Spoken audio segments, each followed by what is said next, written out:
When you got into that car, were you either drunk, impaired, or intoxicated? Absolutely not.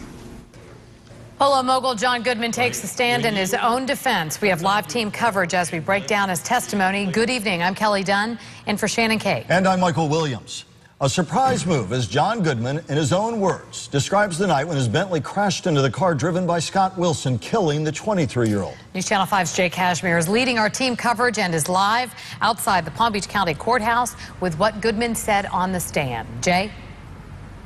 Michael Kelly, John Goodman spent about 2.5 hours testifying today on his own behalf. It was a huge bombshell that dropped earlier this morning that he would in fact testify, and the best witness for the jurors, quite frankly, because no better person to describe the night than John Goodman himself, and that's exactly what John Goodman did for 2.5 hours today. He described in detail what happened on the night of February 11, 2010. He basically went through the scene from start to finish. He says he went to the Players Club that night. He left the Players Club, was not intoxicated. He drove down 120th Avenue. As he approached the stop sign, he applied the brakes to his Bentley. He said something went wrong, and that's the last thing that he remembers. He said after that he was disoriented, and following that he was really grilled on exactly what happened. And quite frankly, he says it was a series of disorientation for the rest of the night. Now, this was huge testimony today. The defense opened up with some questioning. Then Ellen Roberts, who was a pit bull in there today, cross-examined him. Part of the cross-examination today, part of the testimony today, involved a detailing of the 911 call that John Goodman made 54 minutes after the crash occurred. Let's listen in to part of that testimony.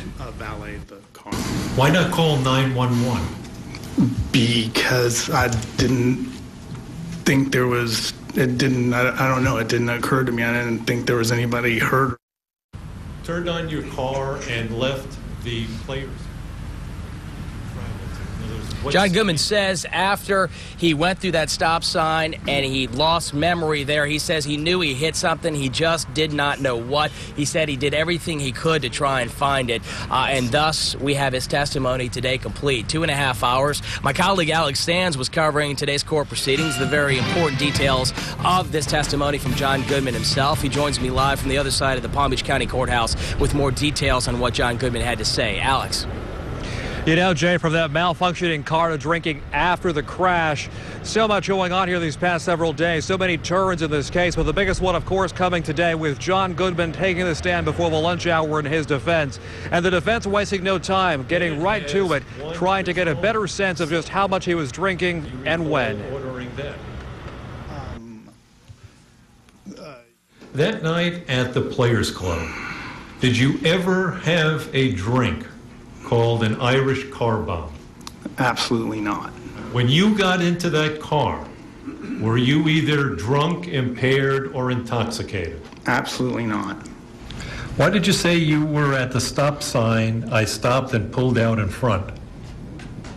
I don't know why I said that. I guess that's what I thought I had done. I don't know. Well, I knew I'd hit something. I was hurt, and I'd been, you know, I was injured. I'd been knocked out. I know I hit something. I just didn't know what. Part of the defense had been that John Goodman had that concussion after the crash, and so, as it's done every day this week, prosecutors picked that testimony apart. You walked all the way down the road back and forth zigzagging, but you never went over and looked in the canal. I don't know if I looked in the canal or not. I just thought that You knew that car was in there, didn't you? Absolutely not. Where else was it? Where else could it have been? I have no idea. I looked around as hard as I could. I did the best I could do, and if I had known there was a car in there, I would have gone in and tried to help whoever was in there. What, did it just disappear? Is that what you thought? I had no idea. And so, as this trial enters its final hours, that question is here now, Jay. Just how much influence does John Goodman's testimony have on this jury? Deliberations, they should begin tomorrow afternoon. Back to you.